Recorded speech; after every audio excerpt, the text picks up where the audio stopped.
సుబ్బయ్య నిజాయితీ. సిరిపురం అనే ఒక ఊరిలో సుబ్బయ్య అనే ఒక ముసలి రైతు ఉండేవాడు. ఈ వయసులో పొలం పని చేసుకోలేకపోయేవాడు. ఏ పని లేకపోవటంతో ఇంట్లో చాలా కష్టంగా ఉండేది. ఏమి చెయ్యాలో తోచక ఒకరోజు దిగులుగా కూర్చున్నాడు సుబ్బయ్య. అప్పుడు సుబ్బయ్య భార్య సీతమ్మ, ఇలా కూర్చుంటే ఏమి లాభము? మన షావుకారు గారింటికి వెళ్ళి ఏదైనా పని అడుగు అని చెప్పింది.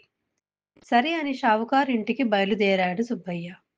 షావుకారుని చూడగానే, అయ్యా, నాకు ఇంట్లో చాలా కష్టంగా ఉంది. ఏదన్నా పని ఇప్పించగలరు అని వేడుకున్నాడు. దానికి ఆ షావుకారు సుబ్బయ్యని చూసి వెటకారంగా, ముసలివాడివి నువ్వు ఏ పని చేయగలవు? వెళ్ళు వెళ్ళు అని చెప్పాడు. ఇక చేసేదేమీ లేక సుబ్బయ్య ఇంటిదారి పట్టాడు. ఒకరోజు ఏదో పని మీద షావుకారు చాలా తొందరగా నడుచుకుంటూ వెళుతున్నాడు.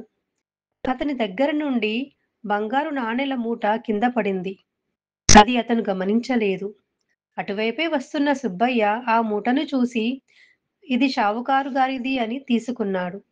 తిన్నగా అతని ఇంటికి బయలుదేరాడు. సుబ్బయ్యని చూసి షావుకారు, ఏంటి మళ్ళీ ఇలా వచ్చావు అని అడిగాడు. మీ నాన్నెల మూట కింద పడిందయ్యా, ఇది ఇవ్వడానికే వచ్చాను అని చెప్పాడు సుబ్బయ్య.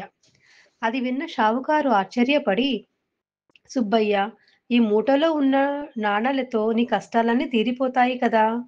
మరి నాకెందుకు ఇస్తున్నావు ఇది? అని అడిగాడు. దానికి సుబ్బయ్య, అయ్యా, ఇది మీ సొమ్ము. మీ సొమ్మును నేను తీసుకోలేను కదా! అని అన్నాడు. సుబ్బయ్య నిజాయితీని చూసి షావుకారు రెండు చేతులు జోడించి, నన్ను క్షమించు సుబ్బయ్య. నీతో ఆ రోజు హేళనగా మాట్లాడాను. రేపటి నుండి నువ్వు నాతోనే ఉండి నా పనులన్నీ చూసుకో అని చెప్తాడు. సుబ్బయ్య ఎంతో సంతోషంతో సీతమ్మకి వార్త చెప్పడానికి బయలుదేరతాడు.